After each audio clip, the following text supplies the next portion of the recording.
আধিপত্যবাদের বিরুদ্ধে যার কণ্ঠস্বর সারা বাংলায় উচ্চারিত হয়েছিল, যার কণ্ঠস্বরে সেই ভারতের দালালরা ষড়যন্ত্র এঁকেছিল, তারা কিন্তু উসমান হাদিকে হত্যা করে মনে করেছে বাংলাদেশ থেকে ভারতের বিরুদ্ধে যারা কথা বলবে তাদেরকে শেষ করে দেওয়া যাবে।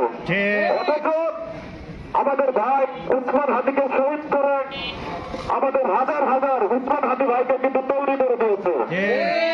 আমরা ঘরে বসে থাকতে চাই না।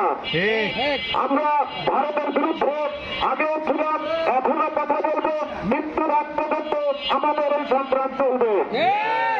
আমাদের এক উসমান হাদি ভাইয়ের হত্যার মধ্য দিয়ে আমরা সারা বাংলাদেশে আরো সুসংগঠিত হয়েছি। বাংলাদেশের প্রতি ভালোবাসা, ভ্রাতৃত্ব আরো বেড়েছে।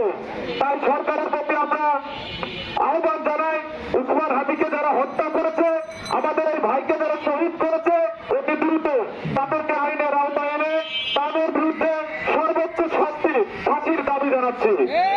সেই সাথে আমরা গণমাধ্যম কর্মী হিসাবে মনে করি যে এই হত্যাকাণ্ড দেশের নিরাপত্তার স্বার্থে এখন একটি বড় ব্যাপার ভয় মনে হয়েছে।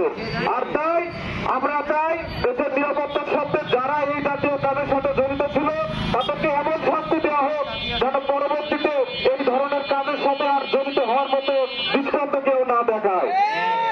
সর্বশেষ আপনারা যারা